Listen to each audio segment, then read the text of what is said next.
So my wife's car has had a screen problem. She drives a 2019 Dodge Charger and her screen has delaminated.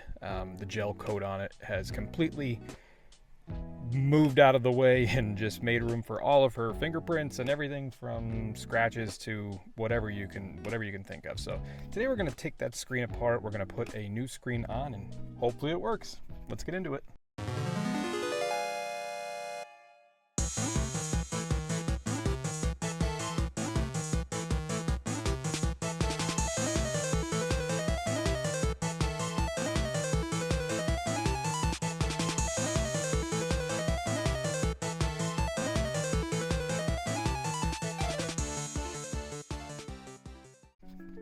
So as you can see, her screen is a mess. It's got all of this delamination on it. It's got everything that's falling apart on it to where it's starting to become non-responsive. So I ordered a new screen on eBay, and it should be pretty simple. I think we're just going to take this whole trim area off here, and then we're going to take the screen out, take the all the guts off of the back just to make sure everything looks good and all the plugs, and then we will put that back together. So let's see what it takes and kind of start getting into it. All right, so the first thing, let me grab some of my trim tools here. And let's start pulling all of this trim off here. It should just pop off.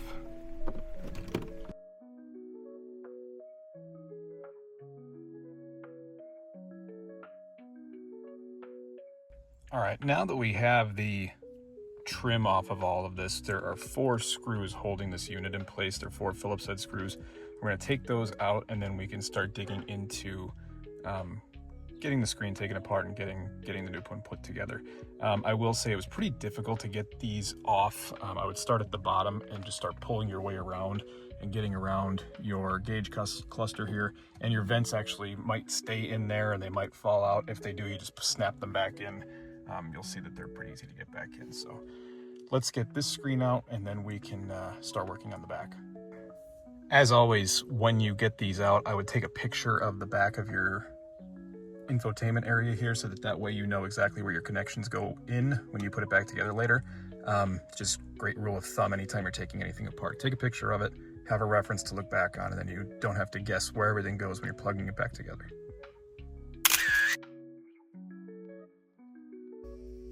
All right, so there are 6 screws on the back of this unit here, and this holds the front section on as well as the screen.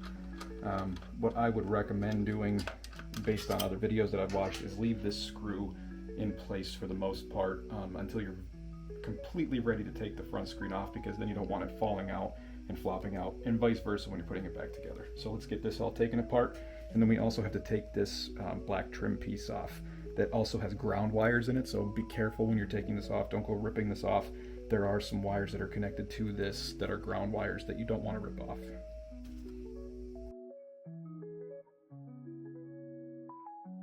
All right, so let's get this front screen off here. There are some tabs on each corner, so we're going to use basically 2 flathead screwdrivers to get each one pried open, and then we'll slowly take that front end off. And just like I said, there are some grounds that are attached to it, so you're going to want to make sure that you take your time and don't just rip this front black screen off. Okay, now that we have all of those tabs loosened up, we can take this front off. And like I said, there's one little ground wire right there, so you want to be careful with that. We don't want to mess that up. So now I can loosely just put this back in so it doesn't relatch, and then we can take off this last Phillips head screw.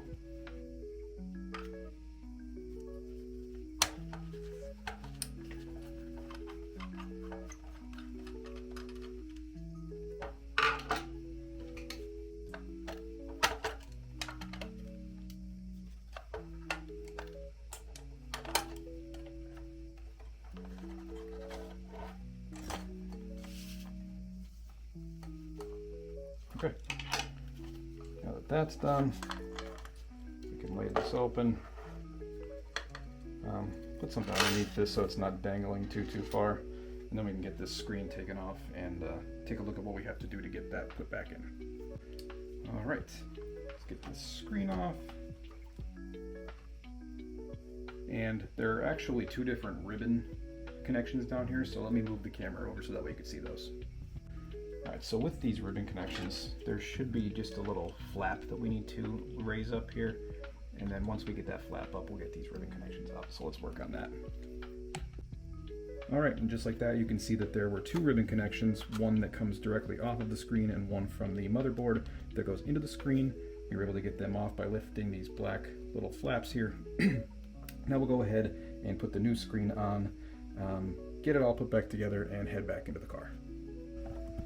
All right, now that we got this put back together, we can snap this housing back into place.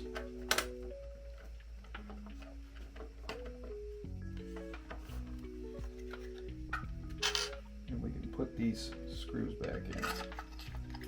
So that way everything stays in the spot where it's supposed to be. And then it's time to head back into the car.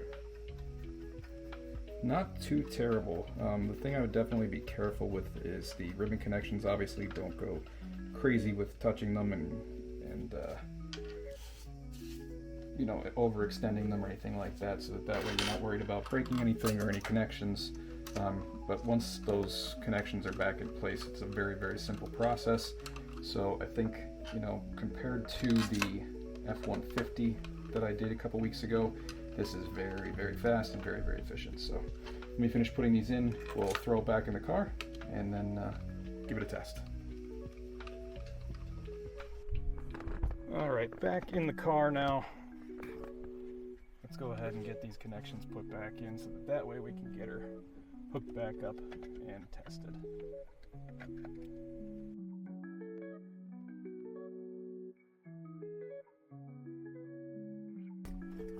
All right, I got that in place. I kind of just want to loosely secure it, start the car up, test it to make sure it looks okay and I have all the connections right before I put the whole car together, because that's typically when something bad happens. When you say, oh yeah, no, I've got it 100%, and then you put it back in, no good. So let's give it a try. Get all these in place so that way I know where they're at and I'm not losing anything. They're just snug down. Now a couple things I saw said that it might not look perfect the first time. It might have a couple different looking areas than it did normally, so if it does, we have to start it or turn it off and turn it back on.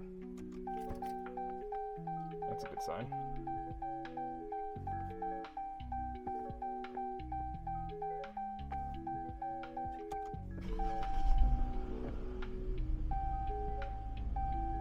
So this does look different than it did before. So let's turn the car off.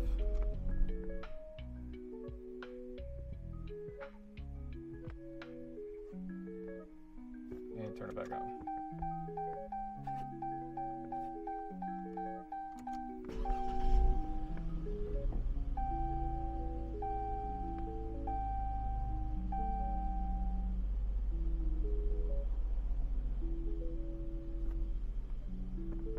There we are. Everything looks great. Climate apps, awesome. So let's go ahead and get the rest of this put back together, and then we'll do some final thoughts. All right, so after putting all of this together, I think this was a very simple process. It probably took 20 minutes start to finish. Everything works great.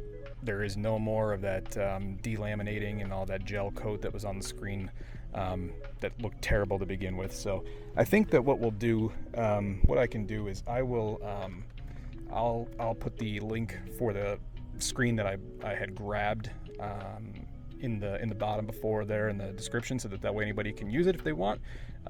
Very simple process. I would recommend getting a screen protector immediately after you put this in. Take your time. Your connections are very simple. There's only 5 connections total, and then a USB connection that's inside of there. Take your time. Take your time with the ribbon connections, and then I think once you do all that and you put it back together, you're in great shape. So highly recommend doing this. Much cheaper than going to the dealership and having it redone, and it looks like it's going to last a long time. So thanks for watching this again. Like I said, I'll put the links down the bottom, and if you have any questions, by all means, throw them in the comments. But in the meantime, thanks for checking it out, and catch you in the next one.